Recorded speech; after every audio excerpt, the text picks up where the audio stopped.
대한민국에 말이지요. 네. 젊은 부부들이 지금 판을 치고 있어요. 네. 근데 여기에 대해서 제대로 알고 있는 사람이 많지 않아. 저도 하나도 모르거든요. 이거 진짜 많지 않아. 그러나 네. 대한민국에 끼치는 해악은 너무 커요. 관련해서 대한민국 최고의 전문가 두 분을 모셨습니다. 지금 만나러 가시죠. 젊은 극우 한 분 한 분 만나보겠습니다. 이분은요 한때 이준석 지지자였어요. 오, 네. 그리고 커뮤니티 안에서만 살았어. 오. 예, 커뮤니티 페인. 그러나 지금은 이준석 잡으러 다니고 있어요. 와. 이준석 잡아로 다니고. 와, 너무 재밌다. 아주 재밌는 이력을 갖고 있고요. 네. 그리고 노무현 재단의 이사님입니다. 오. 황희두 이사님 박수로 맞이합니다. 네, 안녕하세요. 1219일째 이준석 의원에게 회복 차단 해제를 요구 중인 황희두입니다. 반갑습니다. 영광입니다. 아, 1000일이 넘었어요? 1200일. 정확히 1219일째입니다. 아주 흔치 않은 이력을 갖고 네. 있는 분입니다. 이준석을 지지했다가 이제는 이준석을 잡으러 다녀. 아, 좋은데요. 요즘은 이제 편운이 많이 생겼고 네. 그래서 좀 덜 외로울 텐데 한때는 이상한 사람 취급 많이 받았을 것 같아요. 그렇죠? 맞습니다. 네. 제가 그 문제의식을 가지고 민주당에 합류한 게 2019년인데 네. 그때만 해도 뭐 민주당에서도 뭐 사위를 삼고 싶다든지 그 이준석 의원을 향해서 네, 그리고 이준석 의원은 그래도 상대적으로 나은데 너무 그렇게 건드리면 안 좋다. 그렇지, 뭐 그렇지. 이런 반응들이 있어서 힘들었는데 맞아. 또 이렇게 6년간 열심히 한 우물 파다 보니까 네. 이런 날도 오네요. 이걸 보시는 분들도 꿈을 가지고 포기하지 말라고. 아, 요 전반적인 스토리가 너무 궁금하다. 그래서 네. 그 거의 대부분의 사람이 아니 쟤는 뭘 자꾸 뭐 쓸데없는 짓에 인생을 저렇게 허비하나 이런 시선이 대체적인 시선이었어요. 맞습니다. 예. 그러나 지금 이제 대세가 바뀌었어요. 예, 아주 대단한 지금 역할을 하고 있다라고 칭송받고 있습니다. 아, 아유, 감사합니다. 네, 고맙습니다. 네. 자, 그리고 이분은 일베 폐쇄 서명 운동에 선봉에 서 계신 분입니다. 오. 일베는 안 된다. 이건 폐쇄해야 된다. 네. 서명 운동을 하고 있습니다. 지금은 진보당의 또 부대변인입니다. 오, 네. 박태훈 부대변인 박수로 맞이합니다. 네, 안녕하세요. 박태훈이라고 합니다. 반갑습니다. 네, 안녕하세요. 고맙습니다. 두 분이 근데 마침 공교롭게도 나이가 같네요. 92년생. 원숭이 띠. 네. 오, 92년생. 혹시 우리 부대변인님도 이준석 정치인을 지지한 적이 있나요? 저는 이준석이 처음 등장했을 때부터 사실 저는 네, 저 사람이랑 대척점이 있을 수밖에 없겠다 오, 생각을 했었고요. 더 똑똑한 분이네. 더 똑똑한 분이야 그래도. 진보당에서도 왜 우리 당엔 이준석 같은 젊은 정치인이 없냐 이런 얘기를 제가 실제로 들은 적이 있어요. 오, 네. 그래서 그 얘기 들으면서 절치부심하면서 이 자리까지 왔습니다. 와, 대단합니다, 두 분. 든든합니다. 네. 자, 두 분과 관련해가지고 저희가 영상을 하나씩 좀 준비를 했는데, 영상 하나씩 보고 본론으로 좀 들어가 보겠습니다. 먼저, 황희두 이사님. 관련 영상 이번에 그 대선 기간에 유세하면서 네. 본인에 대한 이야기를 한 게 있어요. 나 이준석 지지자였다 하면서 막 본인 막 때리고 막 그랬거든요. 네, 네네. 함께 영상 보겠습니다. 저는 한때 이명박과 이준석을 지지했던 흑역사를 가지고 있습니다. 온라인 커뮤니티와 인터넷 방송에 빠져 가짜뉴스와 혐오 프레임을 진실처럼 믿었습니다. 오. 그때는 인터넷이 세상의 전부인 줄 알았습니다. 그러다 박근혜 탄핵을 거치며 그제야 그 현실 그리고 진실이란 게 무엇인지 깨닫게 되었습니다. 우리는 지금 보이지 않는 전쟁을 하고 있습니다. 총칼 대신 댓글과 프레임으로 지금 우리 이재명 후보님을 비롯해서 우리 자국민에게 끊임없이 전쟁을 시도하는 세력들이 누굽니까? 그러니까 MB 지지자, 네. 이준석 지지자였다가 뭐 저 영상상으로 보면 2016년쯤에 이제 개몽된 것 같아요. 네, 맞나요? 맞습니다. 아, 맞아요? 정확합니다. 왜냐면 그 전까지는 저도 뭐 딱 지금 소위 fem코 안에서 이준석 의원을 지지하는 사람들이 가지는 그 공유하는 세계관 그걸 그대로 갖고 있었거든요. 오. 그래서 저도 한때는 거기에 빠져 있다 보니까 주위에서 아무리 무슨 진실이라든지 아니면 그들의 문제점을 얘기해도 전혀 와닿지가 않는 거예요. 와. 왜냐면 거기 안에 막 잘 아시겠지만 반박 논리들이 다 있잖아요. 그렇죠, 그렇죠. 그거 보면서 막 친구들이랑 싸우고 그때 친구들이 지금 저를 보면서 되게 놀라워합니다. 야, 그러니까 누구보다도 지금 잘 알고 있고 잘 싸우는 거예요. 너무 궁금해요. 이따가 또 네. 합니다. 네. 자, 그리고 우리 박태훈 부대변인은 일베 폐쇄 서명 운동에 앞장서고 있는 분 아닙니까? 네. 관련 영상 잠깐 보고 옵니다. 서부지법 폭동을 선동했고 모의한 것으로 추정되는 게시글 151개.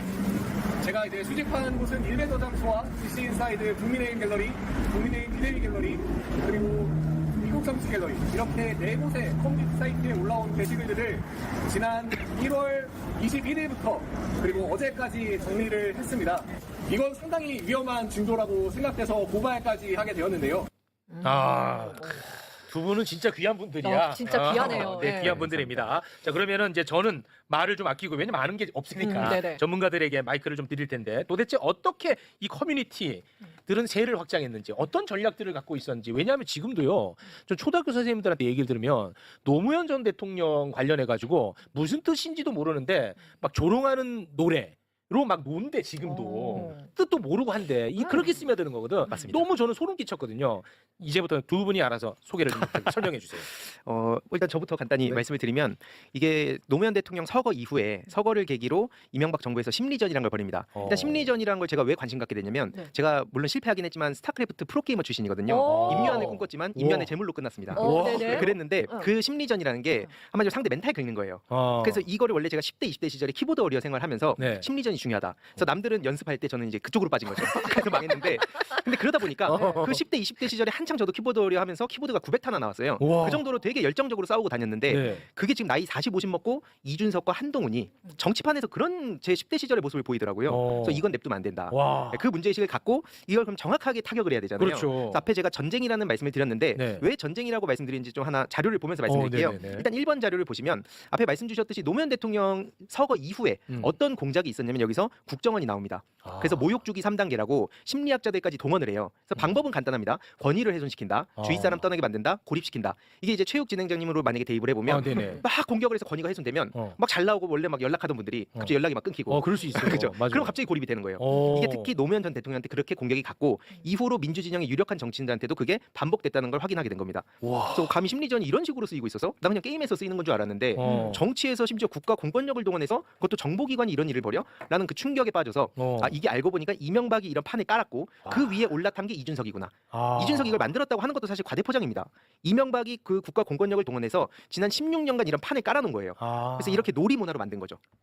놀이문화로 진짜 그야말로 국가적으로 판을 깔았구나. 맞습니다. MB 때. 예. 그 판 위에 올라타서 본인의 정치적 위상을 높인 게 이준석으로 보신다는 거군요. 맞습니다. 와, 이거 굉장히 아니 그럼 그 20대들은 게임인 줄 알고 같이 하다가 알고 보니까 내가 그런 식으로 하는지 몰라는 거야 아니면 나중에 알게 되는 거예요? 이게 처음에는 이게 문제가 있는 것 같은데 이따 또 일배 말씀 주시겠지만 네. 가랑비 옷젓듯이가 저들의 핵심 전략 중에 하나였거든요. 그래서 게임, 유머, 그다음에 성인물 이걸 기반으로 해서 슬슬 파고듭니다. 그래서 그 안에다가 혐오를 녹여내면서 그러면서 가랑비 옷젓듯이 계속 이런 거를 여기저기 퍼뜨리죠. 그래서 이게 사실 오늘 시간상 다 말씀드리긴 어렵지만 네네. 그 지점에서 지금 민주 진영에서도 철학적으로 고민할 지점이 좀 있다라는 말씀을 일단 드리고 싶고 네. 핵심은 니네들도 맨날 그러지 않냐 막 조롱하고 그러지 않냐 하는데 다시 말씀드리지만 노무현 대통령 서거하신 지 16년이 됐는데 네. 아직까지도 이게 왜 돌아다닐까? 네네. 이거는 결국엔 국가 공권력을 동원해서 인위적으로 만들었기 때문입니다. 그리고 그 원세훈이 전 대표적으로 그 멤버 중에 하나인데 윤석열 정부 딱 들어섰을 때 그 사람을 바로 또 풀어주더라고요. 그러니까 이런 신호들이 되게 많았습니다. 이게 자연 발생적으로 생겨난 게 아니라는 겁니다. 네. 굉장히 무서운데. 제가 갑자기 궁금한 게 너무 많은데 네. 이준석 같은 경우는 젠더 갈등을 굉장히 많이 활용한다고 저한테는 보이거든요. 네. 그리고 FM 코리아도 결국은 제가 생각할 때는 반페미를 기치로 해가지고 하나가 된 커뮤니티라고 저는 보이는데 그 젠더 갈등은 어떻게 활용을 하게 된 거예요?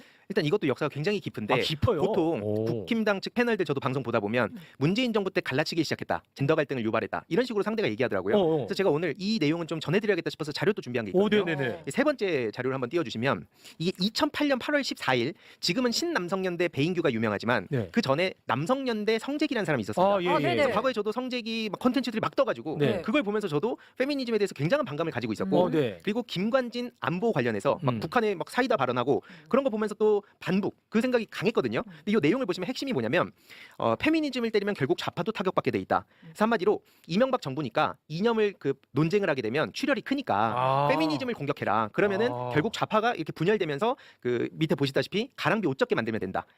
이게 단순히 성재기라는 남성연대 그 사람 한 명을 놓고 지금 얘기하는 게 아니고 저런 식으로 굉장히 막 공격조 수비조 나눠서 치밀하게 거의 전 군사 작전 치르듯이 움직였다는 것도 자료를 제가 굉장히 많이 갖고 있습니다. 그러니까 야 이거 진짜 흥미롭다. 이 뭐냐면 네. MB는 누가 봐도 이상한 애니까 네. 예를 들어 좌파랑 싸우는데 MB를 옹호하면서 싸우면 우리가 출혈이 너무 크다 이거야. 네. MB는 너무 못난 사람이니까. 그러니까 페미를 공격해라. 그러면은 좌파도 자연스럽게 가랑비에 옷 젖게 만들 수가 있다. 네, 맞습니다. 이것을 성재기 씨가 발언을 했다는 거예요? 이게 네 맞습니다. 그 공지에 딱 저렇게 올라온 거고 와. 저거 말고도 공격조, 수비조 굉장히 내용이 디테일한데 와. 나중에 혹시 시간이 되면 그것도 좀 전해드리면 굉장히 충격적일 겁니다. 치고 와. 빠지기 그때 당시에 또 유명한 그런 사람들하고 같이 이름 올리기 등등 전략 전술 굉장히 치밀하게 짰고요. 결국 그런 세력들이 쭉 타고 와서 지금까지 왔다 보시면 됩니다. 아니 제가 왜 계속 이 놀라냐면 아까 잠깐 말씀을 하셨지만 이준석을 키운 것에는 문재인 정부의 책임도 있다라는 얘기를 지금 많이 하거든요, 실제로.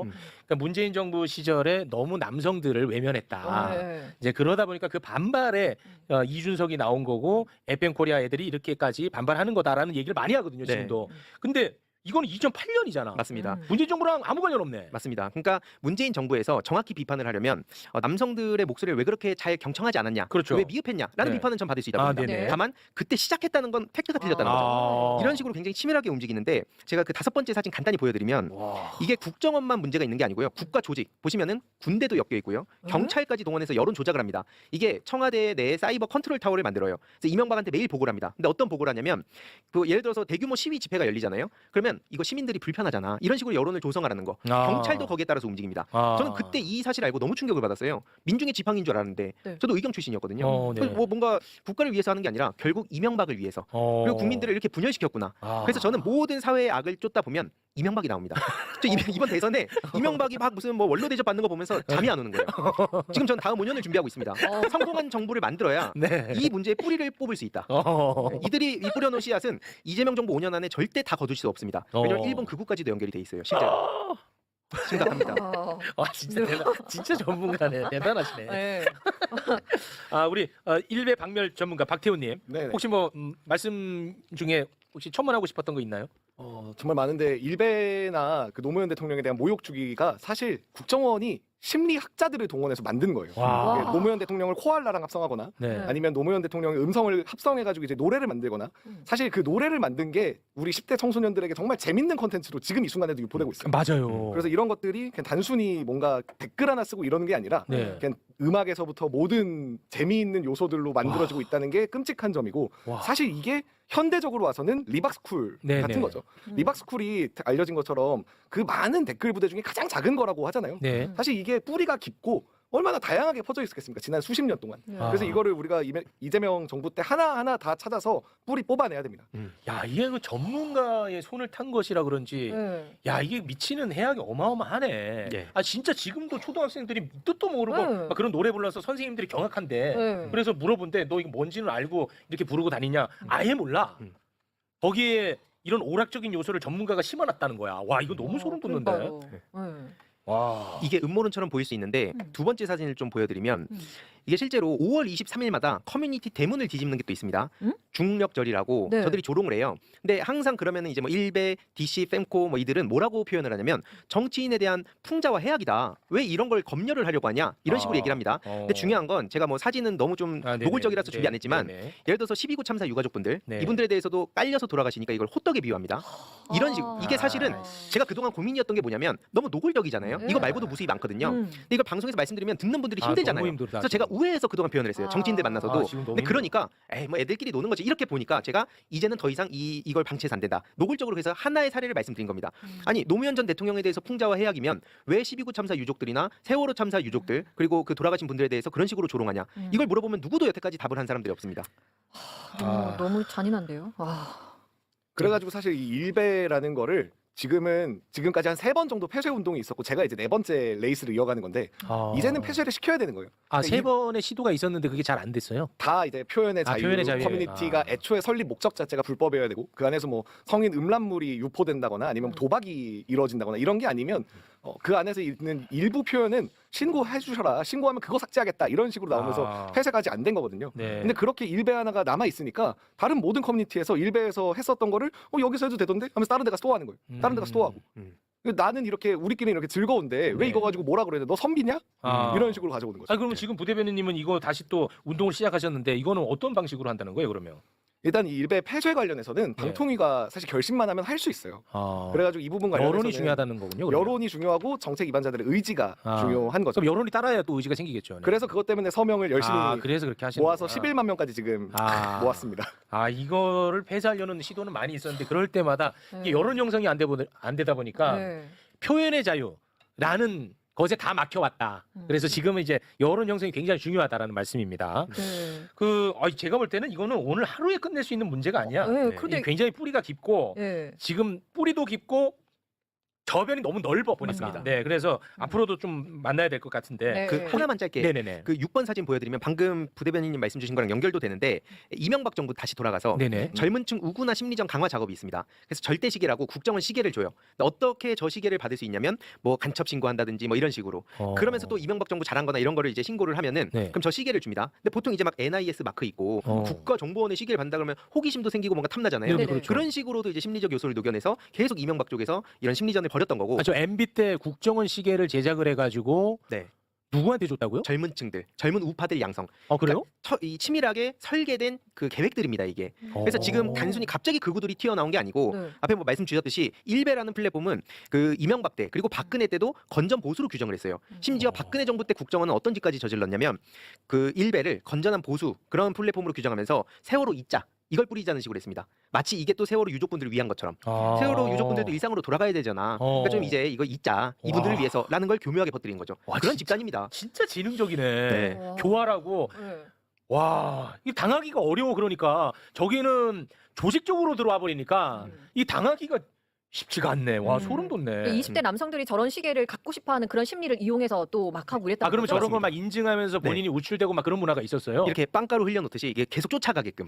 저도 한때 그래서 저거 보면서 커뮤니티 막 인증글 올라오고 하니까 여기저기서 저 받고 싶어서. 저게 뭐지? 막 이런 생각이 드는 와. 거죠. 제 친구는 저거 한 명 받았어요. 그러면 그 안에서는 그게 약간 권력 또는 뭐 관심 대상이 될 수 있겠군요. 그게 막 애국처럼 보이는 거죠. 애국처럼 보이고. 국가정보원에서 날 인정해 준 것 같은 효능감도 느끼고. 와. 혹시 그 윤석열 정부 때는 어땠어요? 뭐 혹시 뭐 있나요? 그거 혹시- 조직적으로 하는 게? 네. 10번 사진 한 번만 보여드리겠습니다. 이게 심리전을 넘어서 지금 그 미래전 양상에서 보면 인지전이라는 게 있는데 짧게만 말씀드리면 네. 보통 육해공 이렇게 세 가지 전장터가 있잖아요. 근데 여기에 사이버와 그다음에 우주까지 포함해서 5개 전장터가 있고요. 6번째 최근에 전장터로 나온 게 바로 인간의 뇌입니다.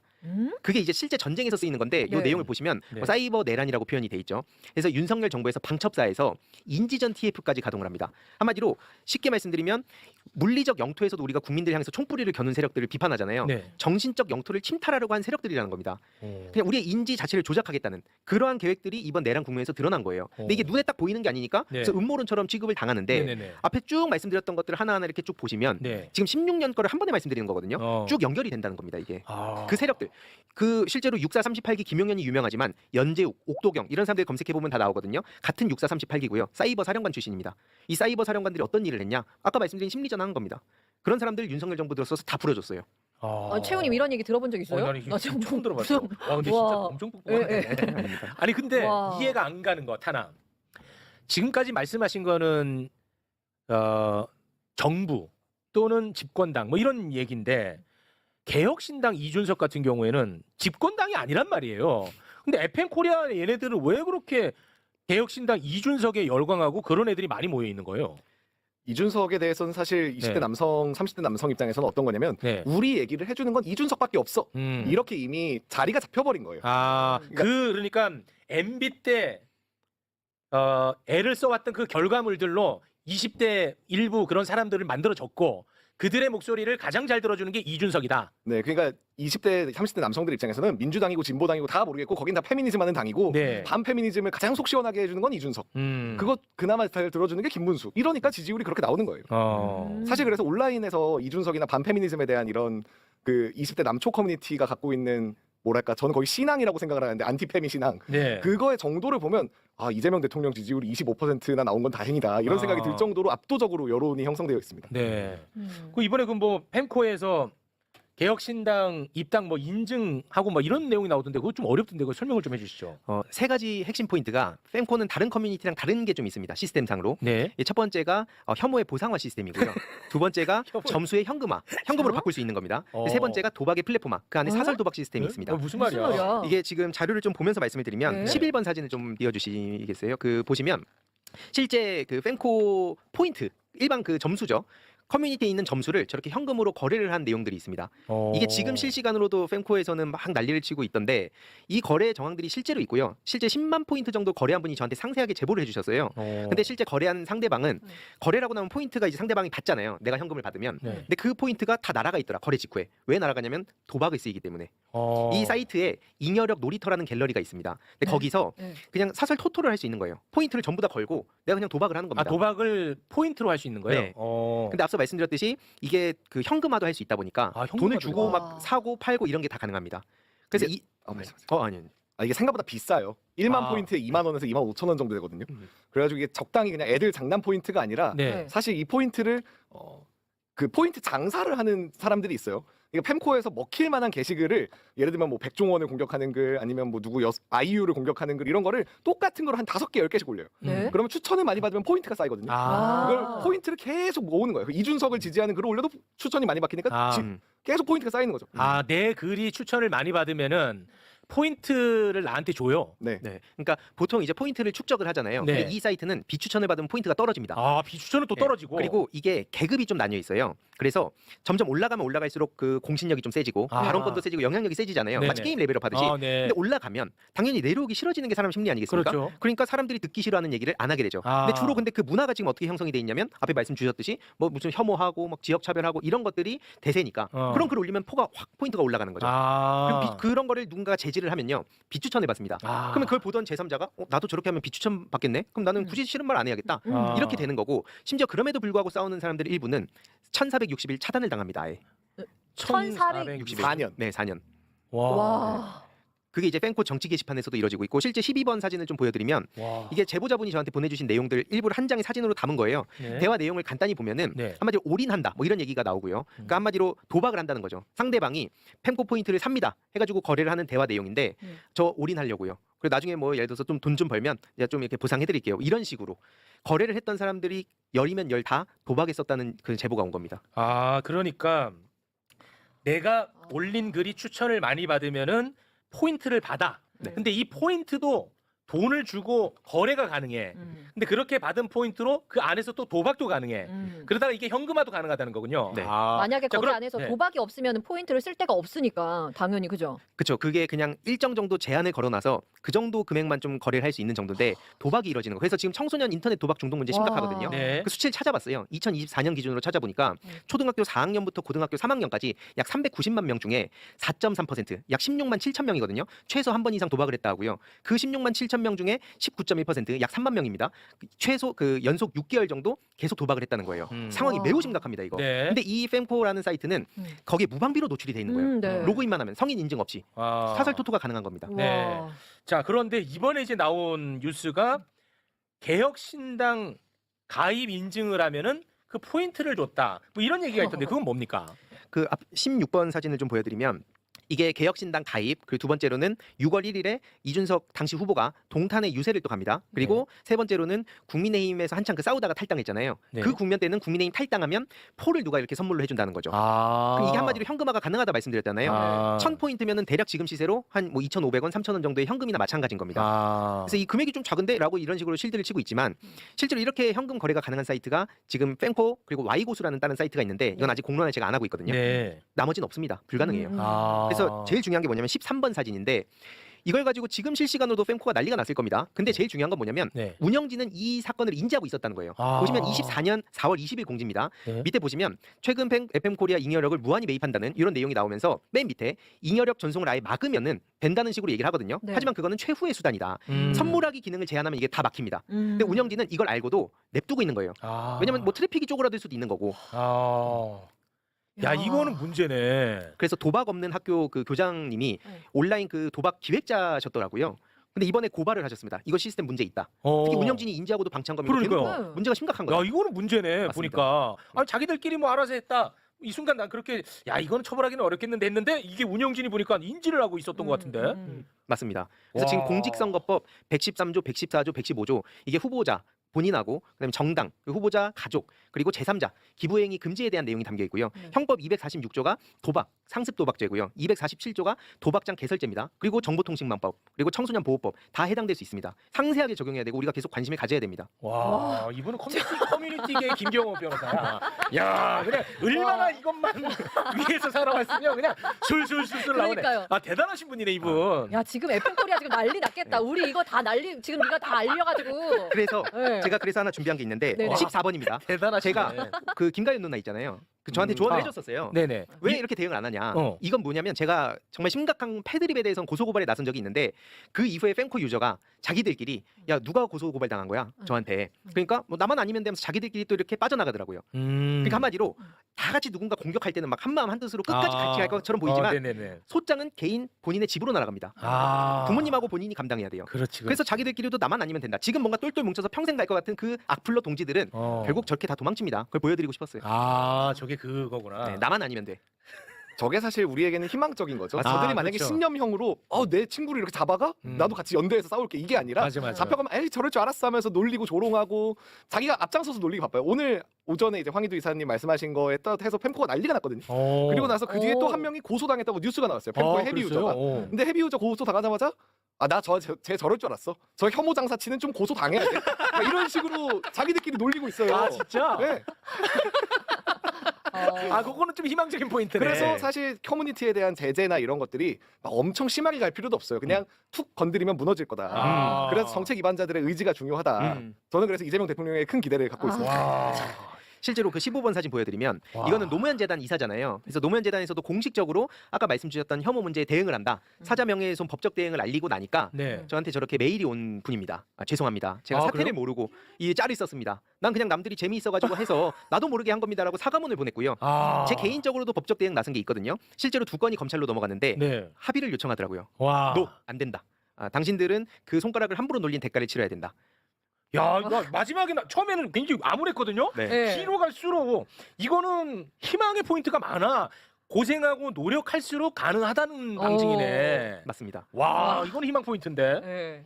지금 와, 사실 너무 좀 좋은데? 근본적으로 가면 왜 20대 남성들이 저렇게 혐오에 빠져서 허우적대고 있느냐를 네네네네. 생각해야 돼요. 그러니까 그렇지. 그 김래훈이라는 작가님이 계신데 그분이 말씀하신 게 지금 청년 세대는 남성, 여성 가릴 것 없이 다 힘들어요.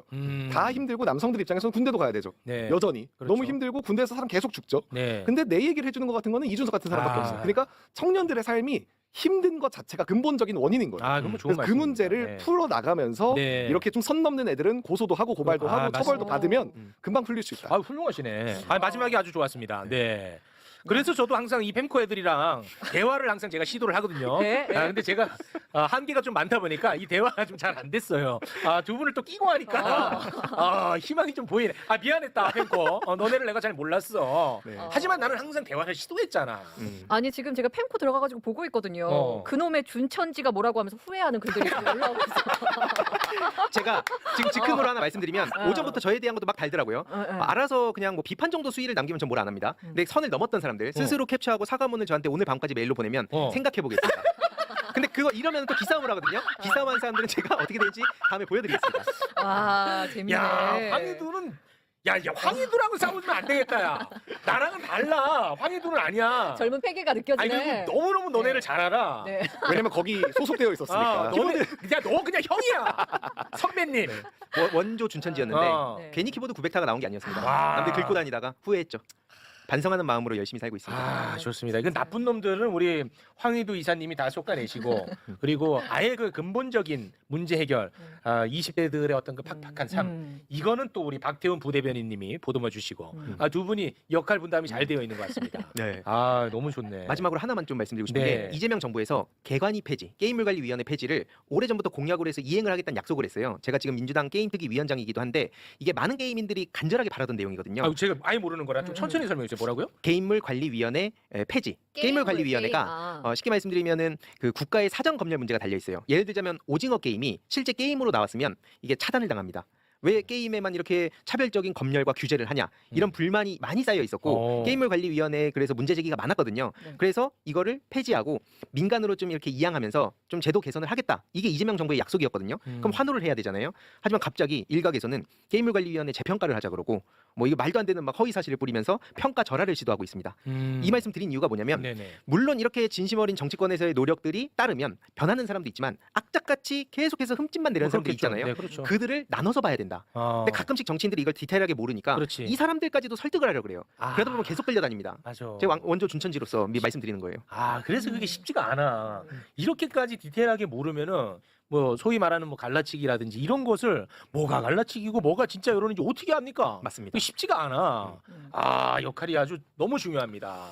감사합니다. 아, 와. 몰랐네. FM 여기에서 도박을 아, 하고 있을 똑똑하네. 줄이야. 아, 오늘 모르는 거 정말 많이 알게 아, 됐어요. 전문가. 저도 이준석 관련해 가지고 뭔가 좀 충전이 필요하다 싶으면 저는 황희도 유튜브 보거든요. 영광입니다. 이준석 관련해 가지고는 거기가 최고권이잖아요. 진짜 최고 예, 전문가시네요. 네. 거기서 좀 충전 받아가지고 또 다시 또 방송하고 그래 왔습니다. 네. 영광입니다. 제가 매불쇼에서 힘을 많이 얻었습니다. 아, 대단한 분이네. 아, 오늘 만나니까 더 대단하고 더 소중합니다. 야, 이게 전문가들이 조직적으로 해온 이 결과물이니까 해악이 네. 너무 크고 너무 오래 간다는 걸 알아야 돼. 맞아요. 이게 핵심 화두로 올라와야 돼. 이걸 좀 약간 솔직히 기성 정치인들은 이걸 좀 약간 얕잡아 보죠. 이 맞습니다. 이슈 자체를. 이게 한줌론이 그동안 많았고요. 한줌론. 네, 이거 한줌이다. 그렇지. 그리고 먹이 금지론. 먹이 주지 마라. 어. 쟤네도 오히려 그럼 관심 받아서 더 큰다. 그렇지, 그렇지. 그리고 자정작용론. 어. 나이 먹으면 저 바뀐다. 그렇지, 그렇지. 이 세 가지가 맞아, 최소한 맞아. 제가 민주당 2019년에 와서 6년간 네. 그런 목소리를 들었는데 안 됐잖아요. 안 됐어. 속도들이 나오고 네. 이제는 방법을 바꿀 필요가 있다. 아까 네. 부대변인님 말씀처럼 정치인들은 정치인의 역할이 있고 저는 또 이제 이런 거에 관심 있는 분들 꽤 있거든요. 그래서 이런 역할을 나눠서 같이 가야 된다. 아니 젊은 두 분 나오시니까 슈퍼챗도 막 보내주시면서 두 분 응원한다. 네. 고맙습니다. 아, 근데 뭐 두 그러시네요. 분의 네. 그동안의 이제 노력도 있었겠습니다만 이제 내란 터졌고요. 그다음에 그 폭도, 법원 폭도, 그리고 이번에 대선 토론 이 세 가지를 거치면서 야, 얘네들의 폐해가 심각하구나는 게 이제서야 공론화되기 시작한 겁니다. 네. 이제 시작이야, 막 시작. 두 분 활약 앞으로도 좀 기대를 하고 다음에 또 저희가 모시도록 하겠습니다. 네. 네. 20대 30대 남성은 20대 30대 남성이 해결해야 된다. 아, 지금 여성들이 많은 역할을 해줬잖아요. 네. 그런 만큼 저희가 힘을 내보겠습니다. 그렇지. 아, 좋습니다. 92년생 황희두, 박태훈 두 분 대단히 고맙습니다. 감사합니다. 고맙습니다. 야, 이거는 뭐 두 사람 아니면 결코 다룰 수 없는 내용이었습니다. 네. 아, 제가 다 흐뭇하고 기분 좋네요. 아, 고맙습니다. 네. 자.